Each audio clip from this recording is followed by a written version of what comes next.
Welcome to the fourth quarter 2019 Phillips 66 Partners Earnings Conference Call. My name is Kenzie, and I will be your conference operator for today's call. At this time, all participants are in a listen-only mode. Later, we will conduct a question-and-answer session. Please note that this conference is being recorded. I will now turn the call over to Jeff Dietert, Vice President, Investor Relations. Jeff, you may begin. Good afternoon, and welcome to Phillips 66 Partners' fourth quarter earnings conference call. Participants on today's call will include Kevin Mitchell, Vice President and CFO, Tim Roberts, Vice President, Operations, and Rosie Zuklic, Vice President and Chief Operating Officer. Today's presentation material can be found on the events section of the Phillips 66 Partners website, along with supplemental financial and operating information. Slide 2 includes our safe harbor statement. We are going to be making forward-looking statements today. Actual results will likely be different. Factors that could cause results to differ are included here, as well as in our SEC filings. With that, I'll turn the call over to Kevin Mitchell. Thank you, Jeff, and good afternoon, everyone. During the fourth quarter, Phillips 66 Partners delivered strong operating performance, advanced major growth projects, and maintained its strong financial position. Our board of directors approved a fourth quarter distribution of 87.5 cents per common unit, an increase of 1 cent per common unit from the previous quarter. Year over year, we have increased the per unit cash distribution 11%. We continue to maintain our record of quarterly distribution increases since the July 2013 IPO. Moving on to slide 4. 2019 was another successful year for the partnership. We continue to operate safely and reliably and delivered record earnings and adjusted EBITDA. We ended the year at a run rate EBITDA of $1.4 billion. During 2019, we completed a transaction to eliminate our general partner's incentive distribution rights. With a simplified structure, strong balance sheet, attractive organic growth opportunities, and sponsor alignment, Phillips 66 Partners is a sector-leading MLP. In 2019, PSXP delivered a 56% total unit holder return. We made good progress on our growth program this year. In November, we started initial operations on our largest project to date, the Gray Oak Pipeline.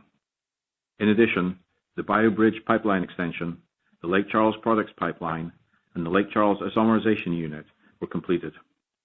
These assets are running well, meeting our expectations, and contributing to EBITDA growth.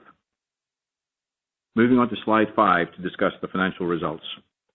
The partnership reported record fourth quarter earnings of $255 million and adjusted EBITDA of $345 million. EBITDA increased $22 million from the third quarter. The improvement reflects increased volumes on our wholly owned assets and a full quarter contribution from the Lake Charles Isomerization Unit. Our wholly owned pipelines and terminals also achieved record volumes for the year. Fourth quarter distributable cash flow was $254 million, a decrease of $1 million from the prior quarter, driven by the timing of distributions from our joint ventures.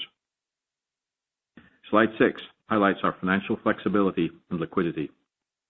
We ended the fourth quarter with $286 million of cash and $749 million available under our revolving credit facility. In October, we paid off $300 million of senior notes due February 2020. The debt-to-EBITDA ratio on a revolver covenant basis was 2.9. Our distribution coverage ratio was 1.27. We continue to target a long-term leverage ratio of up to 3.5 and distribution coverage ratio over 1.2. The partnership advanced its major projects during the quarter, funding $146 million of growth capital.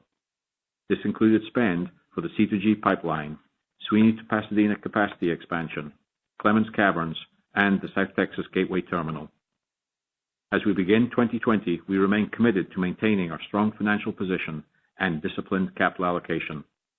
Now Rosie will provide an update on our growth projects. Thanks, Kevin, and hello, everyone. Slide 7 lists the projects we have ongoing. All of these projects are backed by long-term volume commitments and are expected to deliver typical midstream returns. The Gray Oak Pipeline started initial operations in November. Gray Oak is currently moving crude from West Texas to Central Junction, Helena, and Three Rivers. This section of the pipeline is operating in line with expectations, and we continue to progress towards full service in the second quarter of 2020. Gray Oak will connect to multiple terminals in the Corpus Christi area, including South Texas Gateway Terminal. The Marine Export Terminal will have 2 deepwater docks with storage capacity of 8.5 million barrels and up to 800,000 barrels per day of throughput capacity. Phillips 66 Partners owns a 25% interest in the terminal, which is expected to start up in the third quarter of 2020. The remaining projects listed are progressing as planned. Phillips 66 Partners' 2020 adjusted capital budget is $867 million.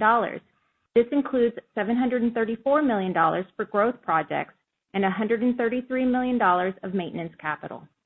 This concludes our prepared remarks. We will now open the line for questions.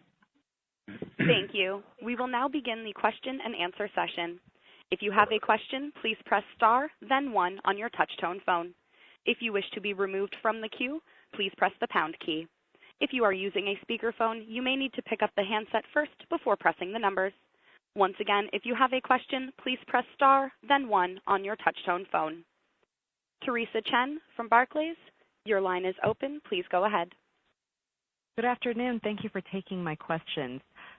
Rosie, for the South Texas Gateway Terminal, I understand the facility is expected to start up in the third quarter with initial service, but can you provide some color on the timing and pace of the ramp up to full service there? Sure. I'll start off with a little bit of info, and of course Tim's here, and he can give us a little bit of color as well. So, let me first back up with, as you know, Buckeye has started, initially with this facility at 3.4 million barrels of storage. And since then, we've expanded the facility to now be 8.5 million barrels of storage and having capacity for 2 VLCC-capable docks. In the fall of 2019, Buckeye received the U.S. Army Corps of Engineers permit to be able to start the work on the dock. And since then, they've been working on the dock, and everything's been moving in the right direction. So everything looks good from that perspective. With projects this size and scale, the way we see it is that as tanks become available, as the dock becomes available, those are going to be made available to, obviously, our shippers. It's not all going to be available at the same time. It's going to be a phased approach. I don't know if Tim, there's any sort of color from the exact timing when in the third quarter or anything. Yeah, we're third quarter. We would expect early in the third quarter as far as getting one of the berths up, and then potentially around again mid-year with terminals. There's tanks, multiple tanks coming on, and as they are commissioned, and we get filled, and then subsequently can actually utilize the first dock, which both docks don't have to come up at the same time. Then we'll start progressing barrels going through the facility. Got it. And when do you think all 8.5 and both docks will be in service? At this point, it's probably too ready to tell. I would speculate sometime later in the year, but I honestly don't have an exact number. We'll just have to wait and see as things progress. Got it.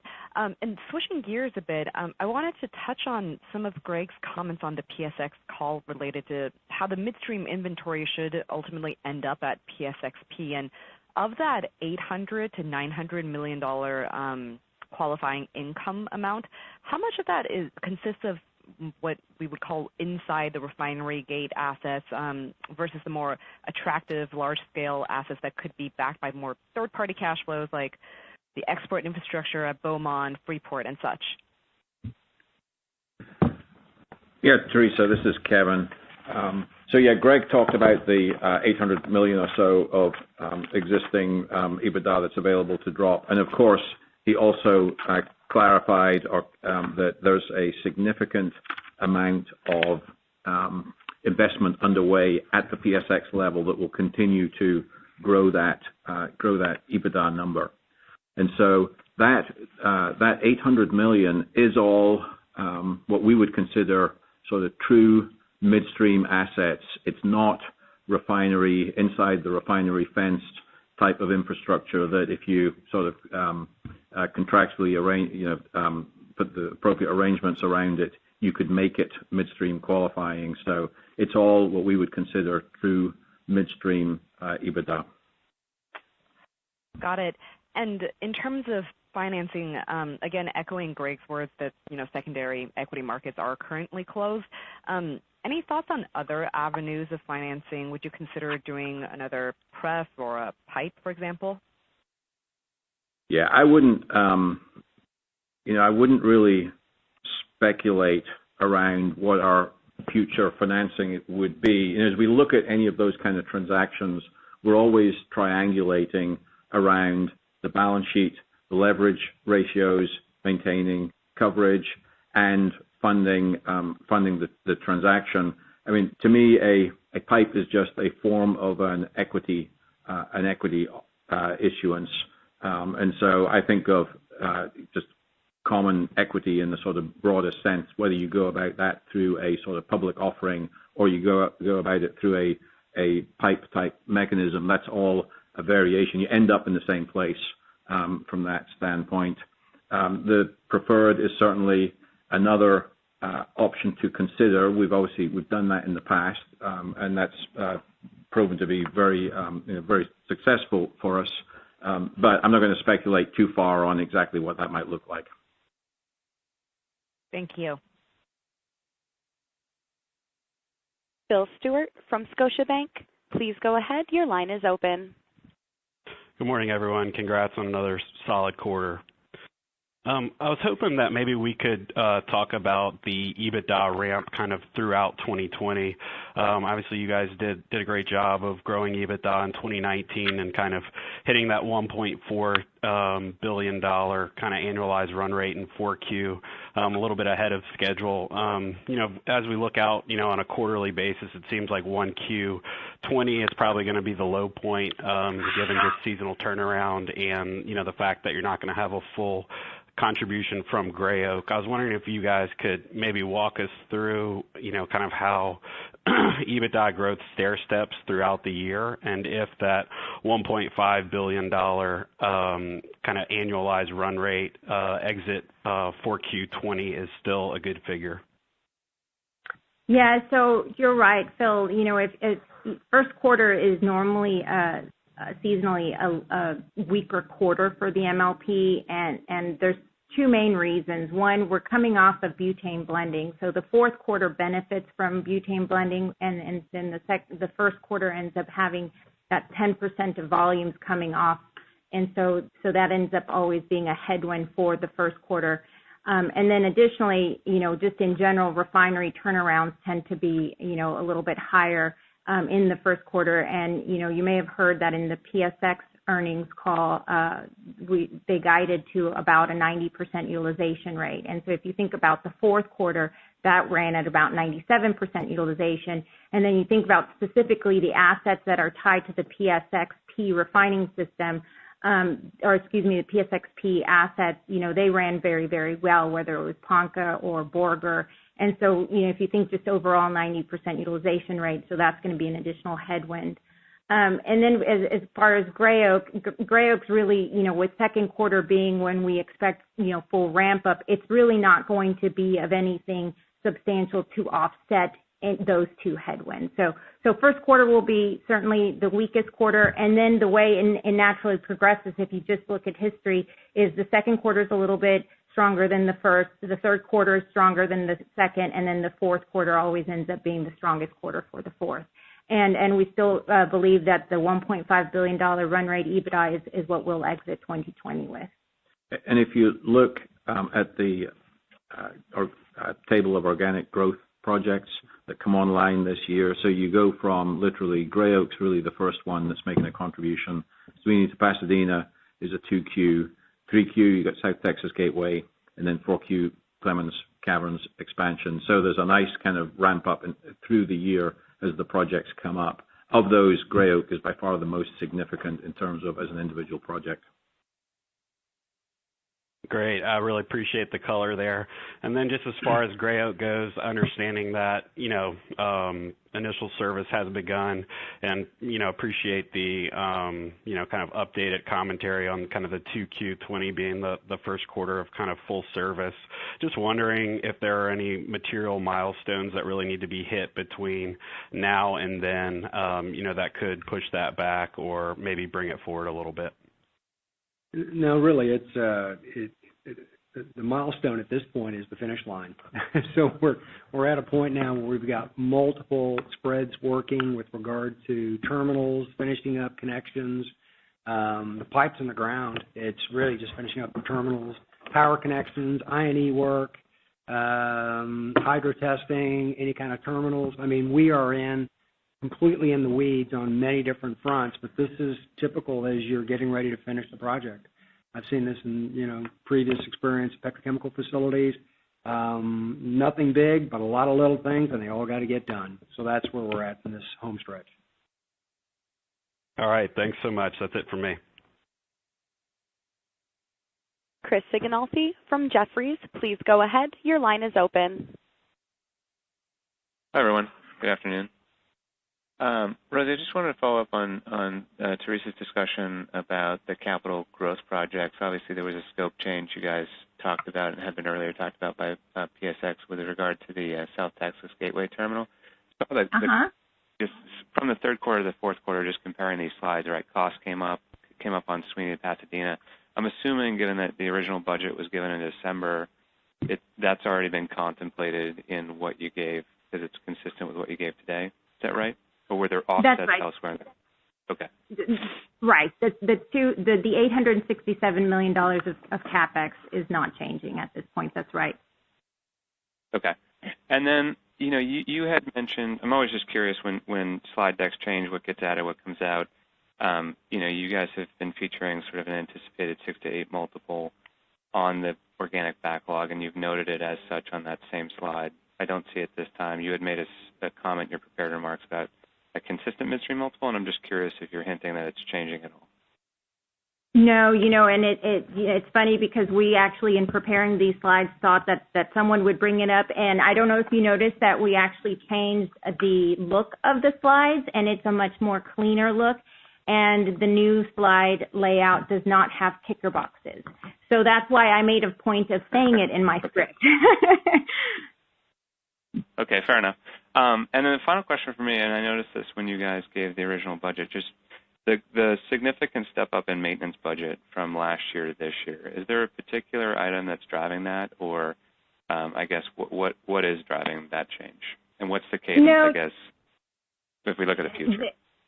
There isn't any one particular item. Just in general, we have, an integrity and reliability program that we have throughout the company, whether it's PSX or PSXP.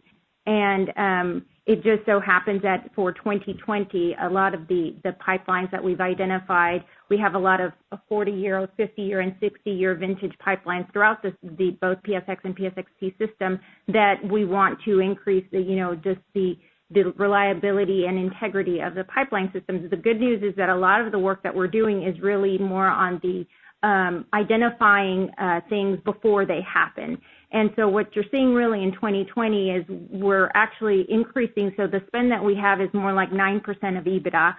But as obviously, what we'll see is that going forward, it'll be more like 6% of EBITDA, which is what historically our spend has been. And so 2020 is an anomaly in that it's a bump up compared to where it's been. But I would say that just simply because we are growing, the level of the maintenance expense is probably more in that $130 million where we're finding 2020 to be. But it'll end up being more like 6% of EBITDA, which again has been more the historical level.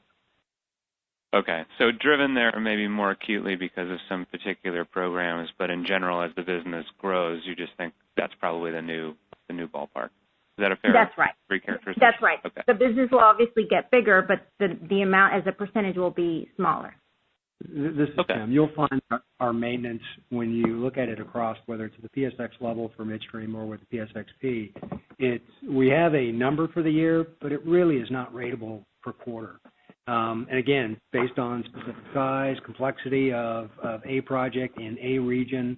So it really does, like I said, it's not a big number, which is good, but the other side of it is it really isn't ratable, and it's not predictable year over year with regard to always the fourth quarter will be the highest or such and such. It really does move depending on the project and what needs to get done and when based on our priority list.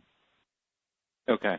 I guess if I could, one more question from me, and it's just regarding the preferred equity position. I don't know, Rosa, if this is for you or for Kevin, but do you just contemplate that remaining a preferred stake, or do you contemplate conversion of that at some point, or take out of that at some point? Well, the way things stand right now, the preferred equity holders have the right to convert that to common equity if at their election, and so that's really a question for them. I don't know that they haven't signaled anything around an interest to do that. Upon certain price thresholds being met of the common units, and at a certain point in time, which I think is October of this year, we have the right, if those criteria are met, we have the right to force that conversion. But that's something for a point in the future. So our assumption, we just assume it stays where it is as preferred equity for the time being. Okay. All right. I took a lot of time this morning. I appreciate you guys enabling me to do that. So thanks again. Thanks. We have no further questions at this time. I will now turn the call back over to Jeff. Oh, we do have another question that's come up. Elvira Scotto from RBC Capital Market, your line is open. Please go ahead. Hey, good afternoon. Sorry for keying in late. The questions that I have are, absent a big project, is there a certain level of, growth CapEx, maybe smaller projects that, PSXP can kind of find year in and year out, certain, kind of sustainable level of growth CapEx longer term that we can think about?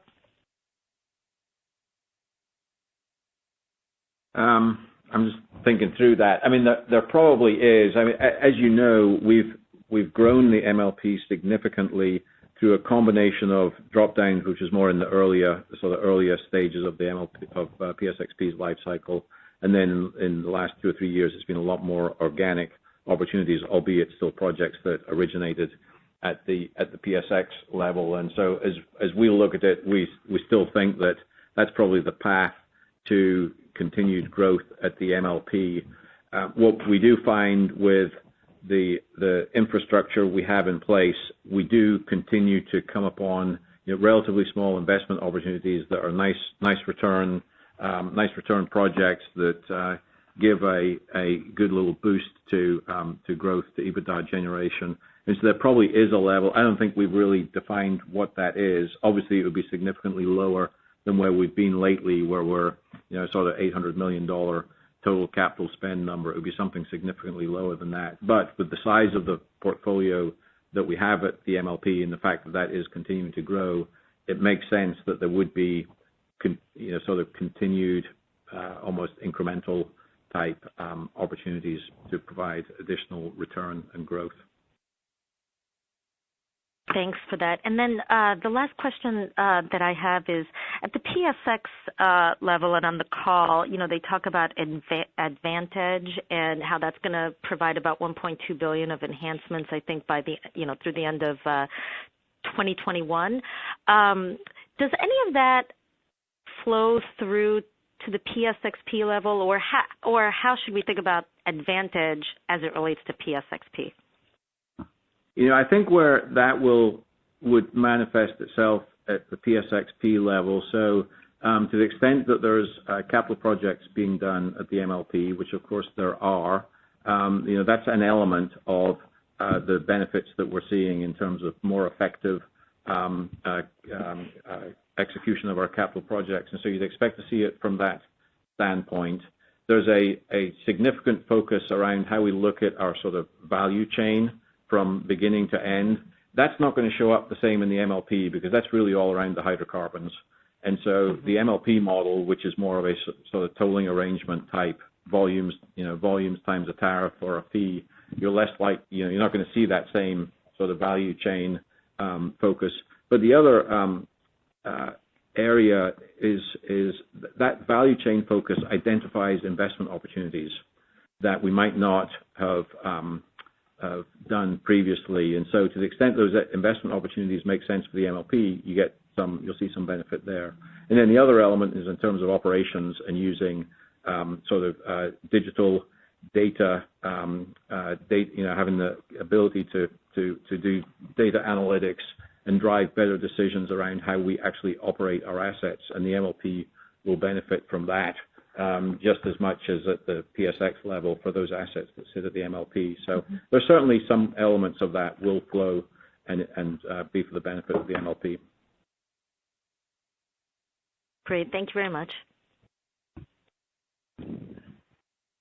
We have no further questions at this time. I will now turn the call back over to Jeff.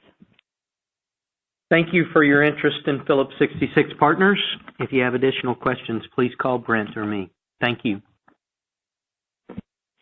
Thank you, ladies and gentlemen. This concludes today's conference. You may now disconnect.